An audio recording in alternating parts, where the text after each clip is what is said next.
मैंने 2013 में natural farming की स्टार्टिंग की थी। उससे पहले मैं केमिकल फार्मिंग करता था, पॉली हाउस, नेट हाउस वगैरह लगाए हुए थे। और जब मैं वो फार्मिंग करता था तो मेरी प्रोडक्शन तो काफ़ी थी और रेट भी मुझे ठीक मिल जाते थे। लेकिन मैं जितना भी कमाता था वो सभी बाज़ार में ही दे के आ जाता था। बाज़ार से पैसा आता था और बाज़ार में ही वापसी चला जाता था।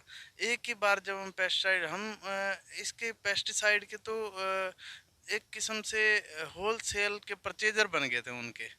तो हम यहाँ से करनाल से लेके चंडीगढ़ तक हमें जो भी मिलता था कि जहाँ से पेस्टिसाइड हमें सस्ता मिल सकता है तो हम लोग वहीं से परचेज करके आते थे। एक ही बार में तकरीबन 2-2 लाख रुपए का पेस्टिसाइड हम परचेज करके आ जाते थे।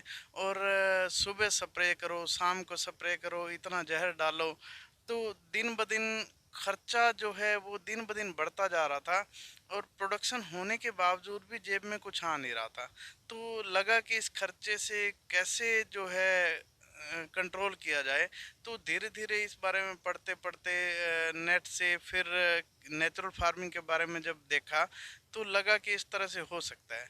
तो शुरुआत के 3 साल जो है वो हमने काफ़ी इसमें हमारा जद्दोजहद रही।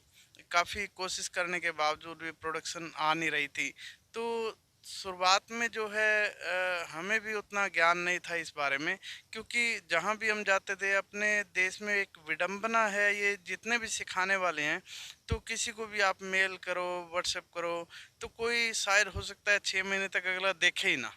तो इसमें जो कुछ भी करना था वो हमने खुद ही अपने लेवल पे ही देख के समझ के वो सब करना था।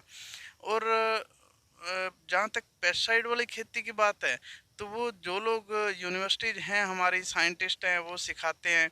तो लेकिन पेस्ट केमिकल फार्मिंग और ऑर्गेनिक फार्मिंग या नेचुरल फार्मिंग कहें, इसमें दोनों के करने में काफ़ी फ़र्क है। दोनों के करने के तरीके अलग हैं, कॉन्सेप्ट दोनों का अलग है, कीट प्रबंधन दोनों के अलग अलग हैं। तो उस तरह से हमें सीखने में लग गए 3 साल के करीब लग गए। तो 3 साल के बाद फिर प्रोडक्शन भी बढ़ती गई, इकोलॉजिकल सिस्टम जो है वो बन गया, खेत में बायोडाइवर्सिटी बन गई। तो अब हम केमिकल से अच्छी प्रोडक्शन ले लेते हैं। और केमिकल के बराबर तो है ही, अगर अधिक ना कहें, लेकिन खर्चे हमारे कहीं ना कहीं घट गए हैं। जो हम बाजार में पैसा लेके आते थे, सिर्फ अब हमारा लेबर का तो खर्च है, लेबर का थोड़ा सा केमिकल फार्मिंग वाले से थोड़ा सा ज़्यादा इसमें खर्च है। लेकिन हम लोग जो अब खर्च करते हैं पेस्टिसाइड या केमिकल फर्टिलाइज़र, वो हमें कुछ भी बाज़ार से परचेज नहीं करना पड़ता। और सबसे बड़ी संतुष्टि है अब हमें, क्योंकि जब से हम ये फार्मिंग कर रहे हैं हमारे घर सब नेचुरल विधि से जो उगाया हुआ भोजन है वो करते हैं। और अब हम डॉक्टरों के पास भी जाना काफ़ी मतलब बिल्कुल ना के बराबर हो गया है।